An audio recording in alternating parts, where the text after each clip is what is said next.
You are listening to KZSC's Voces, Critícas, Critical Voices. I am your producer and host, Silvana Falcón. Today I am here with Dr. Patricia de Santana Pinho, Associate Professor in the Department of Latin American and Latino Studies here at the University of California, Santa Cruz. She's the author of several publications on Blackness, whiteness, racism, and forms of resistance to racism in Brazil, including Mama Africa, Reinventing Blackness in Bahia, published by Duke University Press in 2010.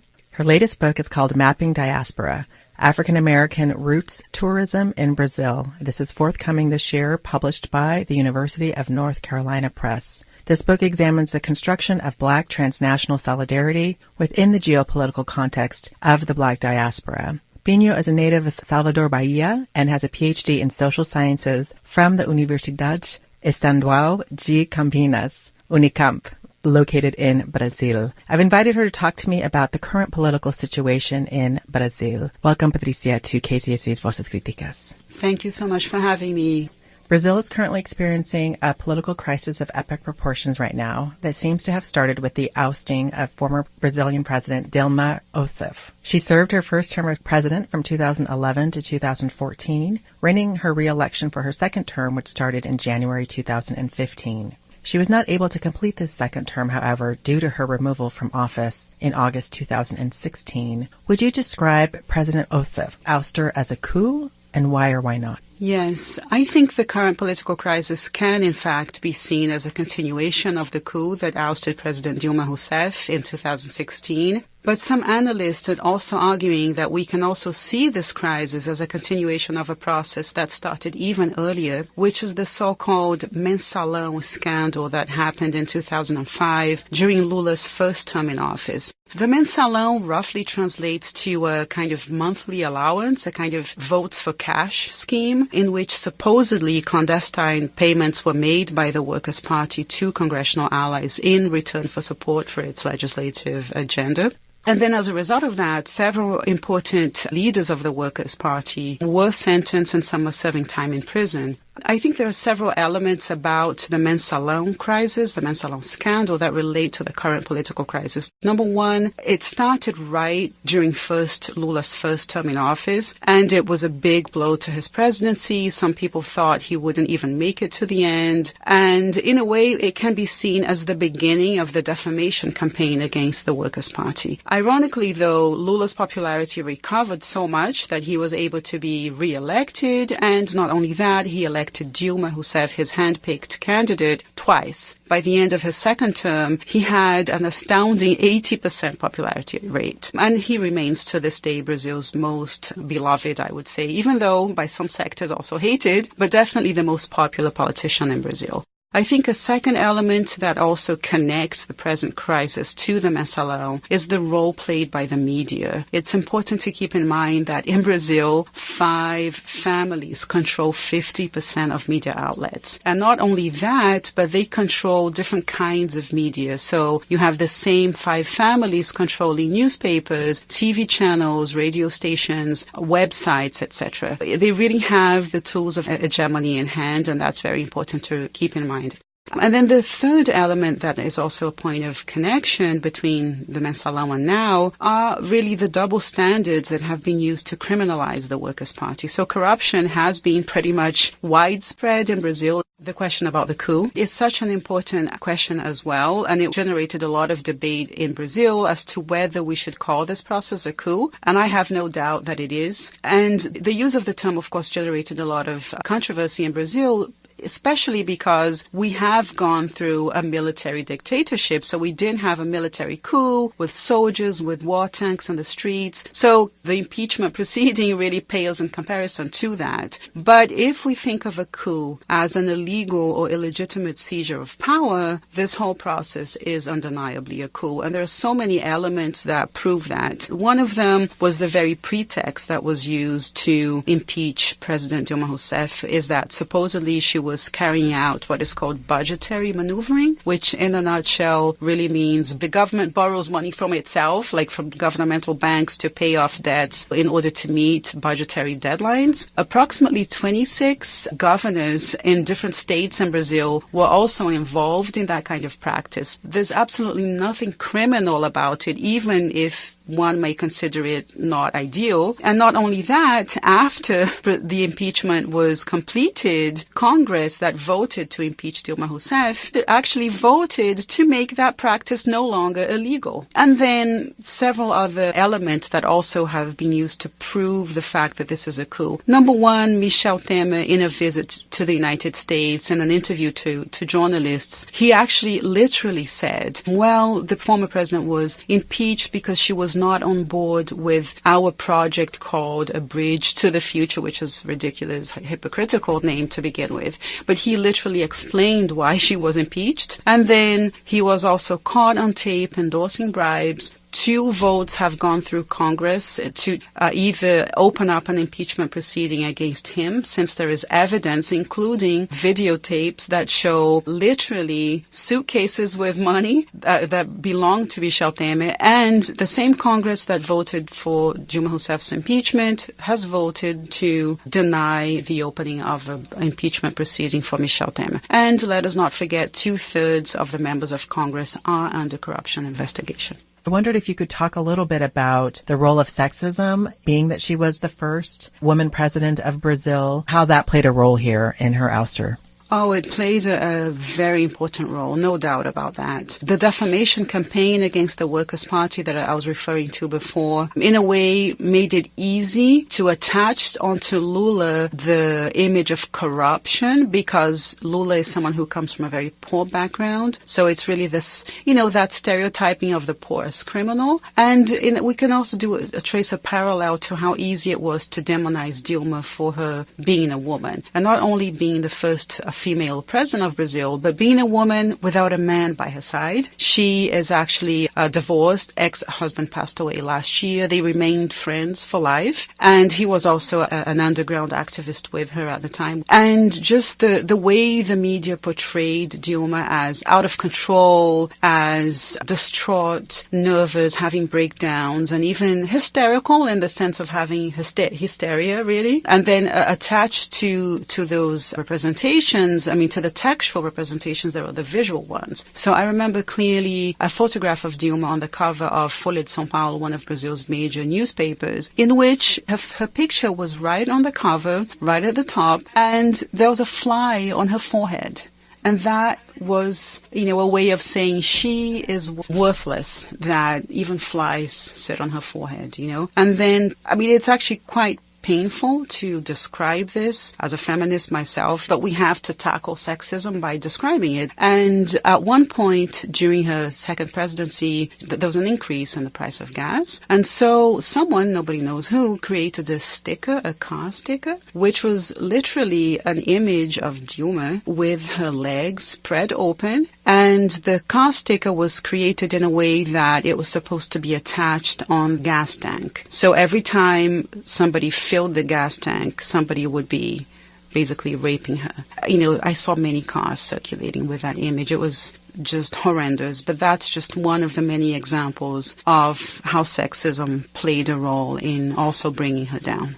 Yeah, very misogynistic, and not that unlike some of the vulgar images we saw also of Clinton. Not that they're necessarily the same, but the quickness in which people are able to get vulgar around women Absolutely. Who have kind of political aspirations is stunning. Yes, absolutely. Now let's talk a little bit about Lula, since he's back in the news. He's been charged with corruption. He's received this 12-year sentence. He's had his passport recently taken away. Is the targeting of Lula, former President Lula, a continuation or an extension of what's happened to President Rousseff? Absolutely. I think nothing could confirm that what we're going through is a coup more than what is happening to Lula. This is a confirmation of the coup. It's a continuation of the coup. And many analysts in Brazil have argued Lula's condemnation and possible imprisonment really represents the consolidation of the coup. The goal is really to make him ineligible. And this is ironic because the more he is persecuted by the media, by the judiciary, the more his popularity rate increases. He's actually running for president. We we are hoping to still have elections this year. I mean, he is a candidate. He is the most popular candidate. And according to all the polls, Lula would be elected today if elections were held today. And the seizure of his passport is just another attempt at humiliating him. In fact, the UN Secretary General Antonio Guterres recently spoke out against what happened, saying that there would be UN sanctions against Brazil if Lula's passport were not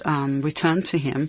I think this is yet another sign, evidence of the lawfare that is being committed against Lula and against the Workers' Party overall. So some analysts have described what is happening in Brazil as a coordinated scheme to undermine the Workers' Party political project, and I could not agree more. And then, as we know, the major social actors that are leading this scheme are, of course, the sectors of the Brazilian elites, both political and economic, but deeply sustained by the media and the judiciary. You are listening to Dr. Patricia de Santana Pinho, Associate Professor of Latin American and Latino Studies here at UC Santa Cruz. She's the author of Mama Africa, Reinventing Blackness in Bahia, published in 2010 by Duke University Press. She has a forthcoming book titled Mapping Diaspora, African American Roots Tourism in Brazil, coming this year, published by the University of North Carolina Press. What does this Brazilian coup reveal to you about what's at stake for the future of Brazil? There are so many consequences of the coup, and some of these consequences are unfolding as we speak. So just the sheer speed in which the changes are happening ever since Dilma Rousseff was impeached, I think are the major evidence of what was really behind the major motivation for the coup. So I think there are several issues to be discussed. One is the dismantling of our democracy. We are supposed to have elections this year for president, but the way the judiciary has been politicized, we just don't really feel very certain about that anymore, and especially now with Lula's condemnation and his imminent imprisonment. So another issue that is at stake is our very welfare state. So we recently, just last year, the Congress approved, believe it or not, a 20-year budget freeze. So any expenses on education and health are supposed to be upheld for 20 years. So how can any country move forward in a situation like that? Another issue was just the labor reform that was also approved at the end of 2017. This labor reform is terrible for Brazilian workers. It increases precarity. And to give you an example of what's happening is that lots of firings are happening by private companies, but even private universities. So what they are doing is they are firing, let's say, professors that have been teaching in the same university for sometimes more than 20 years just to rehire them under the new law, because now they're going to have less rights, and also even that there's an imminent welfare reform that has been proposed by the government, and which it's still under negotiation, and we don't know yet what the result will be, but it will just increase to, diminishment of the quality of life for Brazilians overall. Another issue that is at stake is really equality, it's social justice. Brazil was removed from the UN hunger map in 2014 because of the redistribution policies of the Workers' Party. We should not forget that the Workers' Party is responsible for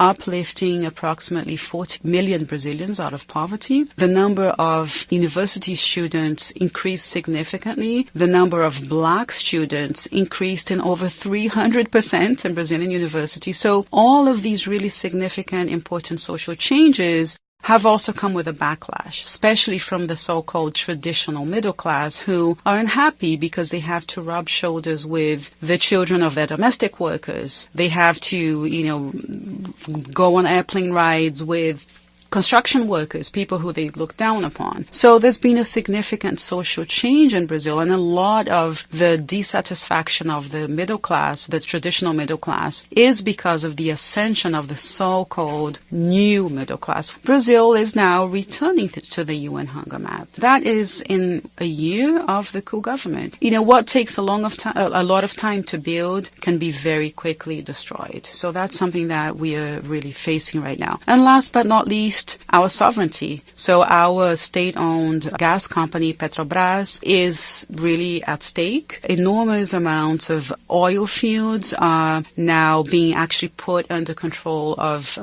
foreign companies. And then also Brazil sits on water reserves. So that can also be put in at risk as a result of a government that has no commitment whatsoever with its people.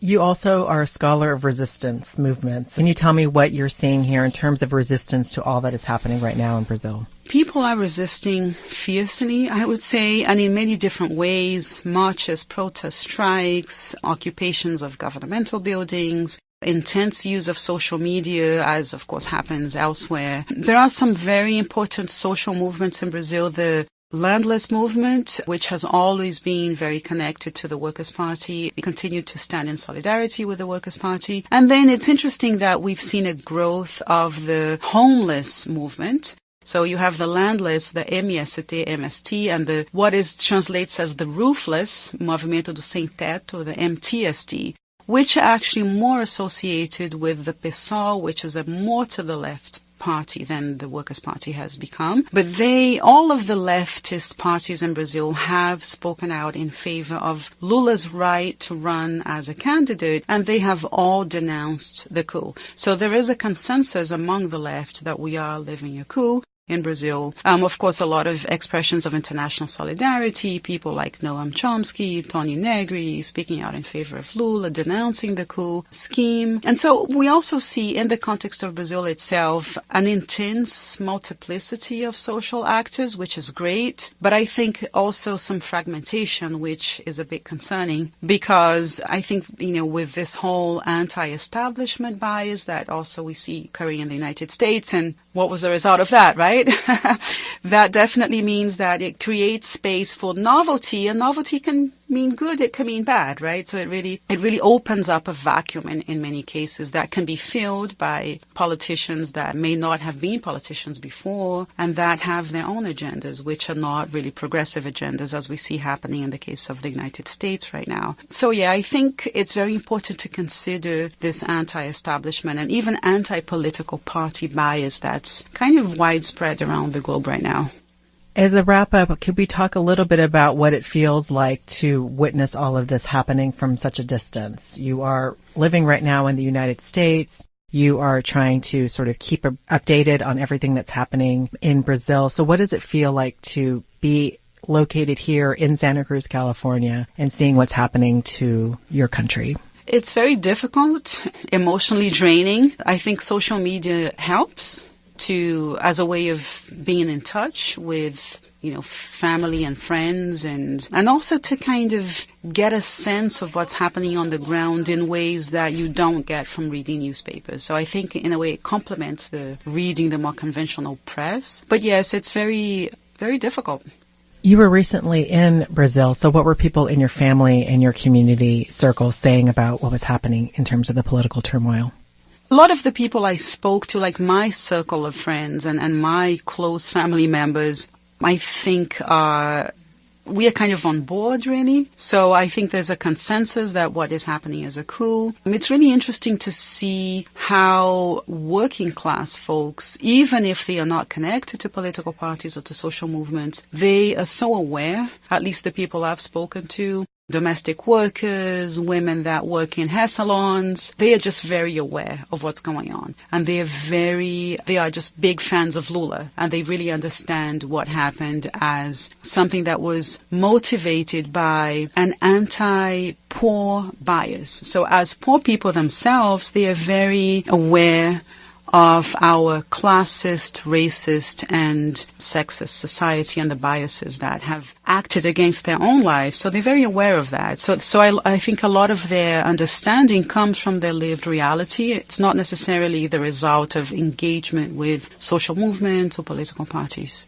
So thank you so much for being with us today, Patricia. I didn't know if you had any final comments that you would like to share. Yeah, I wanted to just talk a little bit about the importance of how we read the news. And you had asked the question about what it's like to be away, from your country and follow everything from a distance. And I have a little bit of a routine that I use when I read the news in Brazil. I usually start with the newspaper I was mentioning before, Folha de São Paulo, which is a little bit infuriating to read because they are so conservative and they are so engaged in the, as we call them, golpistas, like coup mongers. They're so supportive of the coup. But the first thing I do is that even though I read the newspaper online, I really make it a point to look at what does the print cover look like? Because I really want to see how the photographs are distributed on the page and how the headlines are distributed. And I think we should all exercise that practice of reading the news like that, trying to understand one headline or picture side by side with the others as part of a set. So that's something I do every day. And then I move on to more, leftist and sources that I trust. And I just wanted to mention a few in case your listeners are interested in trustworthy news outlets. In English, I would say The Intercept, Brazil Wire, and the magazine Jacobin. I think those are the best to read in English, best sources to read in English about what's going on in Brazil. For those who read Portuguese, I would recommend Diário do Centro do Mundo, Conversa Fiada, Carta Capital as probably the best sources to understand what's going on. And I think just the importance of hope right now, which applies not just to Brazil, but to the United States, right? That I think it's very important that we manage to remain hopeful, because by becoming hopeless, I think we allow ourselves to be defeated. And that's what, in the case of Brazil, the coup mongers really want us to feel like. So trying to remain hopeful is very, very important. And I just wanted to end with a small section of a song by one of my favorite composers and singers, Gilberto Gil. And he has a sentence in part of his lyrics in a song in which he says, "A luz nasce na escuridão, light is born in darkness." So I wanted to end with that. Light is born out of darkness. Thank you so much, Patricia, for being with us today on Voces Criticas. Thank you. Thanks for having me.